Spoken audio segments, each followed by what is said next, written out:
menonton 5 peristiwa kepunahan massal di bumi sekaligus. Seperti apa rasanya? Sekitar 4,6 miliar tahun yang lalu, gas dan partikel yang tersebar di tata surya menyusut selama miliaran tahun dan perlahan berkumpul membentuk batuan raksasa berdiameter ratusan kilometer yang terus bertabrakan akibat gaya gravitasi, hingga akhirnya menyatu menjadi bumi purba. Namun bumi saat itu belum memiliki permukaan yang keras, hanya ada lautan magma yang luas dengan suhu yang bahkan melebihi 1200 degree bersamaan dengan radiasi yang kuat serta hantaman dahsyat dari asteroid dan komet, membuat bumi pada saat itu terasa seperti neraka yang terus merintih di dalam jurang yang dalam. Periode ini disebut oleh para ahli geologi sebagai eon Hadean, yang merupakan awal neraka sebelum munculnya kehidupan di bumi, sekitar 4,2 miliar tahun yang lalu. Sebuah komet yang mengandung air kebetulan menabrak bumi, ditambah dengan panas dari letusan gunung berapi dan tabrakan meteorit, membawa sejumlah besar air ke bumi. Kemudian, hujan lebat turun terus-menerus selama puluhan juta tahun, dan pada akhirnya mengubah bumi menjadi planet lautan. Sejak saat itulah kondisi untuk menumbuhkan kehidupan mulai ada. Sekitar 3,9 miliar tahun yang lalu, suhu bumi mulai turun, namun masih menjadi dunia yang gersang karena atmosfer hampir tidak memiliki oksigen. Hanya ada lautan yang bergejolak, tebing batu yang terjal, dan letusan gunung berapi yang menakutkan. Namun di dasar lautan yang gelap pada periode inilah terjadi sebuah keajaiban yang luar biasa, kehidupan pun lahir. Ketika beberapa reaksi kimia ajaib berinteraksi dengan zat-zat tertentu dan melahirkan organisme bersel tunggal yang disebut Luca, inilah yang menjadi asal-muasal segala makhluk di bumi. Waktu berlalu hingga 2,6 miliar tahun yang lalu, setelah magma daratan meletus selama jutaan tahun, sejumlah besar gas beracun memenuhi seluruh langit, bumi tertutup oleh awan metana raksasa, sehingga seluruh permukaannya terlihat seperti benda langit berwarna kuning. Namun lautan saat itu memunculkan plankton. Struktur sel mereka tidak hanya lebih utuh, tetapi juga berevolusi untuk melakukan fotosintesis yang menghasilkan dan mengumpulkan oksigen dalam jumlah besar, sehingga mengubah bumi menjadi planet berwarna biru. Inilah peristiwa oksidasi hebat bumi yang terkenal. Dan berkat peristiwa inilah gas rumah kaca di udara banyak terkonsumsi, sehingga suhu bumi mulai anjlok drastis. Pada 2,4 miliar tahun yang lalu, bumi mengalami zaman es Huronia yang berlangsung selama puluhan juta tahun, membuat proses kehidupan sempat terhenti. Bumi pun berubah menjadi bola salju. Seiring dengan mencairnya gletser berkat, banyaknya gas rumah kaca dari aktivitas gunung berapi bawah laut, sinar matahari yang hangat kembali menyinari lautan bumi, namun selama ratusan juta tahun berikutnya, kecepatan evolusi kehidupan sangatlah lambat. Hingga suatu hari pada 1,6 miliar tahun yang lalu, terjadi sebuah keajaiban besar dalam sejarah evolusi biologi bumi. Eubacteria dan Archaea secara tak sengaja bergabung menjadi satu, yang perlahan berevolusi menjadi eukariota, dan pada 400 juta tahun yang lalu, eukariota mengalami evolusi yang pesat. Sejumlah besar invertebrata multiseluler bertubuh lunak mulai muncul. Mereka membentuk biota ediacara yang paling unik, menghadapi sumber daya yang melimpah dan lingkungan yang cocok, serta minimnya predator membuat makhluk pada periode ini memilih untuk tetap dalam zona nyaman, hingga akhirnya pada suatu hari 540 juta tahun yang lalu, kemunculan arthropoda benar-benar menjadi mimpi buruk bagi invertebrata tingkat rendah ini. Mereka melangkah maju di atas bangkai hewan dari periode Ediacara hingga membuka tirai megah pertama dalam sejarah kehidupan bumi, ledakan Kambrium. Kondisi laut saat itu belum pernah terjadi sebelumnya. Banyak makhluk baru yang aneh mulai bermunculan. Penguasa generasi pertama, Anomalocaris, berburu dengan beringas. Trilobita dengan pelindung keras juga bersiap untuk bergerak. Selain itu ada Opabinia, Hallucigenia, Marella, Wiwaxia, dan banyak makhluk berbentuk aneh lainnya. Pada saat yang sama, vertebrata pertama di bumi juga muncul. Sejenis makhluk tanpa rahang, bertubuh lunak mirip ikan, bernama Hycoichthys. Meskipun para ilmuwan hingga kini masih memperdebatkan penyebab sebenarnya ledakan Kambrium, tetapi tidak bisa dipungkiri bahwa berkat kemunculan merekalah fondasi bagi keragaman kehidupan bumi dan ekosistem yang kompleks di masa depan terbentuk. Sementara itu, daratan masih berupa tempat yang gersang dan sama sekali tidak cocok untuk kehidupan. Namun di suatu daratan yang dekat dengan laut, sebuah organisme komposit simbiosis antara alga dan jamur, yaitu lumut kerak, mulai memberanikan diri. Karena kehadiran kombinasi magis inilah Ia mampu menaklukkan tanah yang tandus ini, dan mahakarya terbesarnya tak diragukan lagi adalah dengan menyebarkan hifanya ke bawah tanah untuk menghancurkan bebatuan yang keras. Sejak saat itu, tanah pertama di bumi pun terbentuk, membuka jalan bagi tumbuhan di kemudian hari. Tak lama kemudian, tumbuhan pertama di daratan, lumut pun muncul. Meskipun daunnya hanya memiliki satu lapis sel, sehingga tidak bisa tumbuh ke atas, namun mereka mampu menyebar dengan kecepatan reproduksi yang sangat tinggi, dengan cepat menutupi seluruh benua. Dan selama 40 juta tahun berikutnya, menjadi satu-satunya penguasa daratan di bumi pada masa itu. Sekitar 485 juta tahun yang lalu, ketika semuanya tampak berkembang dengan stabil dan kehidupan terus berevolusi, sebuah bencana datang diam-diam. Diperkirakan, akibat aktivitas gunung berapi bawah laut yang dahsyat, kadar oksigen mengalami penurunan drastis sehingga menghancurkan biosfer laut pada saat itu. Meskipun peristiwa ini memusnahkan banyak makhluk khas Kambrium, namun banyak juga kelompok yang berhasil bertahan hidup. Hal ini juga berarti periode Kambrium resmi berakhir dan bumi akan segera memasuki era baru. Radiasi kehidupan Ordovisium. Berlanjut ke 4,8 juta tahun yang lalu, 400 lautan saat ini telah mengalami perubahan drastis. Dibandingkan dengan periode Kambrium, jumlah hewan selama periode Ordovisium meningkat hingga beberapa kali lipat. Hewan moluska mulai berkembang pesat dan pertarungan hidup mati pun terus terjadi.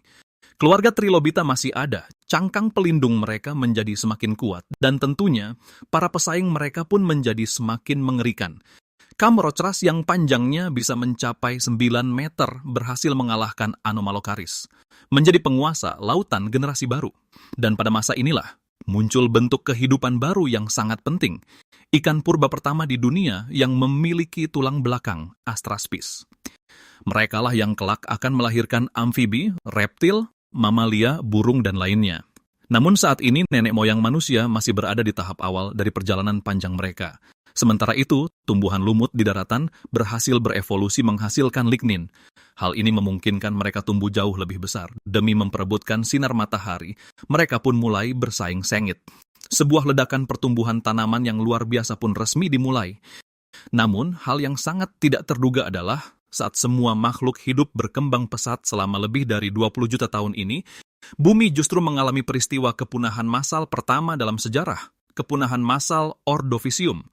Pada 4,5 juta tahun yang lalu, akibat banyaknya tumbuhan lumut yang menyerap karbon dioksida secara drastis, muncullah efek pendinginan. Tanpa adanya perlindungan dari gas rumah kaca, bumi pun memasuki mode suhu yang sangat dingin. Air laut dengan cepat mendingin dan membeku, lebih dari separuh permukaan bumi membeku menjadi gletser. Dan di balik keindahan kristal es yang mempesona ini, tersembunyi kuburan bagi semua makhluk hidup. Meskipun peristiwa ini secara langsung mengakibatkan kematian 85% kehidupan, namun ada pula sebagian makhluk tangguh yang memilih bermigrasi ke area laut dalam, sehingga benih kehidupan tetap bisa dipertahankan. Mimpi buruk pasti akan berakhir. 2 juta tahun setelah masa pembekuan besar itu, suhu global mulai berangsur naik. Pencairan es besar-besaran yang luar biasa pun dimulai. Setelah berlangsung selama ribuan tahun, hampir semua gletser mencair sepenuhnya. Bumi kembali berwarna biru cerah, lalu memasuki periode silur yang menjadi masa kebangkitan kehidupan. Dan hanya dalam kurun waktu 20 juta tahun ini, tidak hanya menyembuhkan luka akibat kepunahan massal Ordovisium, tetapi juga melahirkan sebuah revolusi besar. Seiring dengan suhu bumi yang perlahan meningkat, plankton pun mulai berkembang biak secara massal. Meskipun hewan celicerata bercangkang pelindung, Eurypterid, mendominasi lautan pada periode ini, namun hewan vertebrata yang sebelumnya tidak mencolok, yaitu ikan, mulai menunjukkan perkembangannya secara diam-diam. Dalam waktu yang panjang, mereka berevolusi memiliki rahang yang dapat digerakkan. Hingga akhirnya pada 400 juta tahun yang lalu, seiring dengan ledakan besar populasi ikan, bumi pun resmi memasuki periode Devon. Lautan pada masa ini sudah pasti menjadi surga bagi hewan vertebrata. Ikan berahang menunjukkan tingkat keragaman yang sangat tinggi. Salah satunya adalah perwakilan ikan placoderm, yaitu Doncleosteus, yang menjadi predator laut terbesar dan penguasa di periode Devon. Panjang tubuh mereka mencapai 10 meter dengan berat 4 ton. Tak hanya memiliki zirah yang sangat kuat, kekuatan gigitannya pun sangat menakjubkan. Bahkan amonit yang cangkangnya sangat keras pun bisa hancur lebur dalam satu gigitan. Bisa dibilang, memiliki rahang yang mengerikan dipadukan dengan tulang belakang yang fleksibel. Kombinasi sempurna inilah yang membuat hewan vertebrata maju tanpa hambatan. Pada saat yang sama, daratan bukan lagi sekadar tumbuhan lumut dan paku telanjang. Tumbuhan sejati tumbuh menjadi pohon menjulang setinggi belasan meter. Hutan terbentuk dengan cepat, komposisi tanah dan atmosfer menjadi lebih optimal, kehidupan di darat mulai bermunculan dan berkembang. Arthropoda, sebagai yang pertama kali menaklukkan daratan, juga menjadi penguasa pertama di hutan hujan purba ini. Dan pada suatu hari 370 juta tahun yang lalu, terjadilah sebuah keajaiban besar dalam sejarah evolusi biologis. Ikan bersirip lobus, satu-satunya yang bernapas dengan paru-paru, akibat terus-menerus ditindas oleh ikan pelakodermi. Untuk pertama kalinya merangkak menuju pantai dan berhasil menyelesaikan pencapaian menaklukkan daratan. Dan justru karena hal inilah mereka kelak menciptakan kelompok vertebrata darat terbesar di dunia. Bisa dibilang, semua burung dan binatang buas saat ini, bahkan termasuk manusia, berevolusi dari mereka. Mungkin karena keberadaan Dunkleosteus terlalu luar biasa, alam pun bertekad untuk memulai semuanya dari awal. Pada 360 juta tahun yang lalu, gunung berapi bawah laut dan mantel bumi tiba-tiba meletus berturut-turut. Magma yang mendidih menyebabkan suhu air laut naik dengan cepat, membuat lautan yang awalnya berkembang pesat ini, sejak saat itu jatuh ke dalam neraka yang mengerikan. Meskipun separuh dari kelompok ikan gagal bertahan dari bencana ini, tetapi Dunkleosteus masih bisa bertahan. Sampai kemudian, seiring dengan ledakan populasi plankton yang menyebabkan kandungan oksigen di laut menurun tajam dengan cepat, barulah Dunkleosteus yang dulunya tak terkalahkan itu benar-benar lenyap dari panggung sejarah. Inilah peristiwa kepunahan massal kedua dalam sejarah bumi, yaitu kepunahan massal Devonian. Peristiwa ini secara langsung menyebabkan 75% kehidupan laut mati. Garis pantai di seluruh dunia dipenuhi dengan sisa-sisa bangkai kehidupan. Dan saat kehidupan laut menderita bencana kepunahan ini, kehidupan darat justru sedang berkembang pesat. Keseimbangan ekologis bumi juga mengalami perubahan yang signifikan. Waktu beralih ke periode karbon pada 345 juta tahun yang lalu. 45 pada saat itu, lempeng benua tidak tersebar seperti sekarang ini, melainkan sedang dalam proses penggabungan bertahap. Hutan hujan tropis yang luas juga terkonsentrasi di sini, membuat iklim pada periode ini hangat dan lembab, dipenuhi dengan hutan rimbun dan rawa-rawa, sehingga menyebabkan kandungan oksigen di bumi mencapai puncaknya yang belum pernah terjadi sebelumnya. Konsentrasi oksigen bahkan 2 kali lipat dari sekarang, dan tepatnya karena pengaruh inilah, pada periode ini muncul banyak arthropoda berukuran luar biasa besar. Contohnya ada Meganeura yang lebih besar dari burung elang, Pulmonoscorpius raksasa sepanjang lebih dari 1 meter, serta Arthropleura yang panjangnya bisa mencapai 3 meter dan bersifat brutal. Oleh karena itu, periode karbon juga dikenal sebagai era serangga raksasa. Dan ikan bersirip lobus yang sebelumnya telah menaklukkan daratan juga berevolusi menjadi Anthracosauria yang memiliki 4 anggota tubuh. Mereka tidak hanya menjadi pemangsa puncak di perairan periode karbon, tetapi juga menandai bahwa era amfibi telah resmi dimulai. Pada 330 juta tahun yang lalu, daratan bumi mulai bergabung menjadi sebuah superbenua Pangea. Sejak saat itu, iklim di pedalaman menjadi sangat kering. Hutan-hutan lebat yang menutupi langit pun hancur, sungai dan rawa hampir lenyap sama sekali. Wilayah daratan yang luas mulai menjadi gurun. Akibat dari penurunan drastis konsentrasi oksigen ini, membuat serangga raksasa tersebut sulit beradaptasi dan pada akhirnya menuju kepunahan. Inilah peristiwa keruntuhan hutan hujan di akhir periode karbon. Dan sebagian hewan amfibi yang perlu bertelur di air juga berevolusi karena berkurangnya sumber air, membuat selaput luar telur perlahan-lahan berubah menjadi cangkang keras. Dengan begitu, telur-telur tersebut dapat diletakkan di darat, sehingga terbentuklah telur pertama di bumi. Pada saat yang sama, sebagian amfibi juga berevolusi menjadi amniota. Hal ini memungkinkan mereka untuk sepenuhnya lepas dari batasan sumber air untuk menjelajahi daerah yang lebih jauh. Sampai di sini, bumi memulai era terakhir dari Paleozoikum, sebuah era monster raksasa di mana makhluk-makhluk buas merajalela, periode Permian. Seiring berjalannya waktu, pada 300 juta tahun yang lalu, pada saat ini amniota sudah tersebar di seluruh benua Pangea, dan terbagi menjadi 2 dinasti spesies utama, yaitu Synapsida dan Sauropsida. Yang pertama adalah nenek moyang mamalia, sedangkan yang kedua berevolusi menjadi reptil dan burung. Dan pertempuran tanpa akhir juga resmi dimulai sejak saat ini. Namun pada masa itu, Sauropsida yang diwakili oleh Scutosaurus masih sangat lemah. Meskipun panjang tubuhnya bisa mencapai 3,6 meter dan dilapisi dengan zirah yang berat, tetapi mereka adalah pemakan tumbuhan. Sebaliknya, perwakilan Synapsida, yaitu Dimetrodon, justru menjadi pemangsa puncak pada periode Permian. Panjang tubuh mereka melebihi 3 meter, gigi taring mereka bisa mencapai 15 cm. Mereka memangsa Scutosaurus dan makhluk Sauropsida lainnya. Meskipun Synapsida pada masa ini sedang berada di puncak kejayaan, namun ada juga pengecualiannya. Misalnya Lystrosaurus yang pada dasarnya penakut. Sedikit saja ada suara, mereka akan lari ketakutan kembali ke dalam lubangnya. Mungkin karena sifatnya inilah, mereka berhasil selamat dari peristiwa kepunahan massal, paling mengerikan dalam sejarah bumi. Waktu berlanjut ke 2000 selama 1 juta tahun yang lalu, diiringi suara ledakan keras, super plume yang kini berada di dasar laut Provinsi Sichuan tiba-tiba meletus.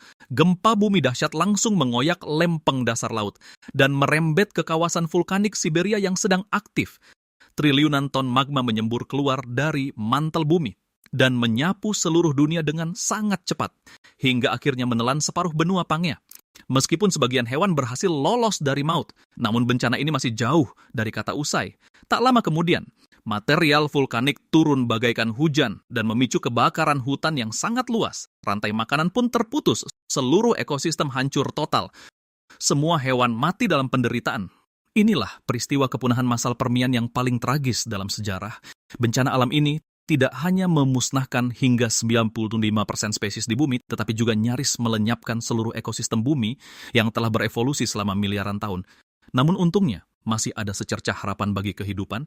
Jamur menjadi makhluk pertama yang dengan daya adaptasi yang kuat mengambil alih tempat penuh bangkai ini setelah melalui masa pemulihan selama puluhan ribu tahun. Pada 290 juta tahun yang lalu, bumi akhirnya memulai era Mesozoikum, zaman Trias. Karena hampir tidak ada predator besar pada awal masa pasca kepunahan, populasi Lystrosaurus berkembang pesat, mereka melesat dari dasar langsung ke puncak rantai makanan. Pada masa ini, jumlah spesies Lystrosaurus mencapai 3/4 dari seluruh vertebrata darat. Pencapaian luar biasa ini belum pernah terjadi pada hewan lain, namun kekuasaan ini jelas tidak akan bertahan lama. Seiring berubahnya bentang alam di zaman Trias, suhu di benua Pangea mulai melonjak tajam, suhu di area tengah daratan bahkan mencapai 60 derajat, sehingga melahirkan gurun terbesar dalam sejarah bumi. Dari masa ke masa, sangat sedikit hewan yang bisa bertahan hidup di padang pasir, namun kadal adalah salah satunya. Kemampuan adaptasinya yang kuat membuat mereka bangkit dari gurun. Akhirnya pada 248 juta tahun yang lalu, kadal kecil yang tadinya biasa saja perlahan berevolusi menjadi Erythrosuchus yang tangguh. Tak hanya memiliki pertahanan yang kuat, mereka juga menguasai kemampuan berburu yang mematikan dan menjadikan Lystrosaurus yang menguasai bumi selama hampir 4 juta tahun sebagai makanannya. Sejak saat itu, bumi resmi memasuki era kerajaan reptil. Pada masa ini, berbagai macam reptil bermunculan silih berganti, persaingan di daratan pun menjadi sangat sengit. Kemarau panjang juga membuat suhu bumi mencapai titik kritis. Pada 234 juta tahun yang lalu, di pedalaman benua Pangea yang sangat kering ini, turunlah hujan badai deras yang sudah lama dinanti. Masa basah yang berlangsung selama 2 juta tahun, mengubah total wajah seluruh benua. Inilah peristiwa pluvial Carnian yang terkenal. Berbagai tanaman hijau kerdil tumbuh subur dengan cepat, layaknya jamur di musim hujan. Tanah yang dulunya gersang kini menjadi lembab. Padang rumput perlahan berubah menjadi hutan. Spesies di bumi pun mengalami pergantian besar-besaran. Hewan-hewan kerdil yang berevolusi memakan pakis akibat kekeringan, tidak mampu beradaptasi dengan perubahan lingkungan, dan berangsur punah. Sementara itu, buaya, penyu, dan mamalia mulai muncul di panggung bumi. Pada 230 juta tahun yang lalu, lahirnya Staurikosaurus mulai mengubah arah evolusi bumi. Awalnya mereka sangat kecil, namun seiring meningkatnya senyawa karbon oksida, ukuran tubuh mereka menjadi semakin besar. Pada akhirnya Archosaurus mulai mendominasi panggung sejarah. Meski bumi menghabiskan waktu 50 juta tahun untuk memulihkan ekosistemnya, namun pada akhirnya takdir berkata lain. Pada 203 juta tahun yang lalu, Pergerakan kerak bumi yang sering terjadi kembali menyebabkan rentetan letusan gunung berapi di seluruh dunia yang melepaskan karbon dioksida dan gas metana dalam jumlah besar ke atmosfer. Meningkatnya gas rumah kaca menyebabkan pemanasan global dan laut kekurangan oksigen. Akibatnya 76% spesies yang tidak bisa beradaptasi dengan perubahan lingkungan drastis akhirnya lenyap dari muka bumi. Inilah peristiwa kepunahan massal Trias. Namun beruntungnya, dinosaurus Archosaurus secara ajaib dipilih oleh sejarah.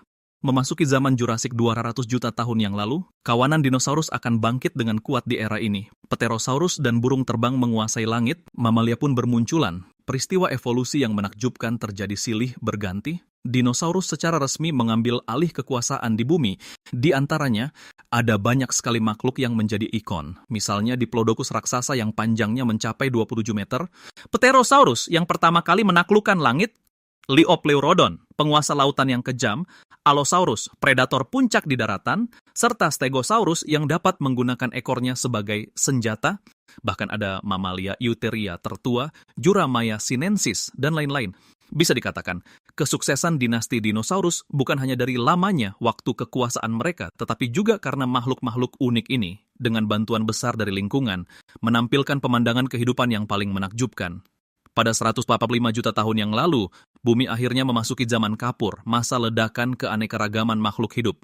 Selama masa ini, bunga-bunga berwarna cerah yang tak terhitung jumlahnya mulai bermunculan dan memanfaatkan hewan di sekitarnya untuk menyebarkan serbuk sari yang membuat keanekaragaman tumbuhan mencapai masa kejayaannya yang lain. Pada saat yang sama, dinasti dinosaurus juga mencapai puncaknya. Selama periode ini, Quetzalcoatlus membumbung tinggi ke langit, bersaing dengan Pterosaurus untuk memperebutkan supremasi udara. Spinosaurus yang amfibi masuk ke dalam air, bersaing dengan buaya primitif untuk menguasai sungai. Dinosaurus darat terbesar, Sauroposeidon, berdiri di tempat tinggi dan menatap bumi. Deinosuchus raksasa mengintai dengan buas di tepi sungai. Sementara Microraptor yang bisa terbang melesat di antara hutan. Deinonychus dengan cakar raksasa berbentuk sabit sedang berburu secara berkelompok. Ceratopsia terbesar, Triceratops, sedang bertarung satu sama lain. Kadal tebing yang lemah berevolusi menjadi Mosasaurus raksasa yang menguasai seluruh lautan di zaman kapur. Dan penguasa dari keluarga Tyrannosauridae, Tyrannosaurus Rex, muncul secara mengejutkan mendominasi seluruh daratan zaman kapur. Bisa dikatakan, makhluk hidup di bumi benar-benar bergerak menuju masa keemasannya. Namun, kerajaan biologis yang begitu kuat dan tak tergoyahkan ini, pada akhirnya menghadapi momen bersejarahnya. Pada 65 juta tahun yang lalu, sebuah asteroid Chicxulub dengan diameter sekitar 10 km melaju ke arah bumi dengan kecepatan hingga 70.000 km per jam dan menabrak perairan di semenanjung Yucatan, Meksiko.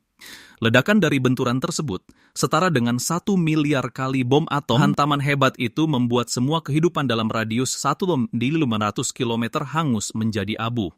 Lebih dari 3 triliun ton puing-puing terlempar keluar angkasa, kecepatan gelombang kejut mencapai ribuan kilometer per jam, dan memicu gelombang tsunami raksasa yang membuat banyak hewan mati tenggelam di dasar air. Meskipun dinosaurus besar bisa selamat dari bencana awal, namun bencana ini masih jauh dari kata selesai. Segera setelah itu, lontaran material akibat ledakan jatuh seperti hujan, partikel bersuhu tinggi di dalamnya memicu kebakaran hutan secara besar-besaran. Baik di darat maupun di langit, semua dinosaurus sama sekali tidak punya tempat untuk lari. Debu yang memenuhi langit menghalangi sinar matahari. Dan ini berlangsung selama beberapa dekade. Hal ini tidak hanya membuat bumi terperangkap dalam cuaca yang sangat dingin, tanaman pun layu dan mati karena tidak dapat melakukan fotosintesis. Dan dinosaurus yang berhasil bertahan hidup akhirnya mati semua karena tidak mampu beradaptasi dengan perubahan lingkungan. Seluruh ekosistem benar-benar runtuh dan bumi pun tenggelam dalam keheningan. Pada titik ini, dalam kepunahan massal zaman kapur yang sangat mengerikan ini, berakhirlah era dinosaurus yang paling menawan dalam sejarah biologi.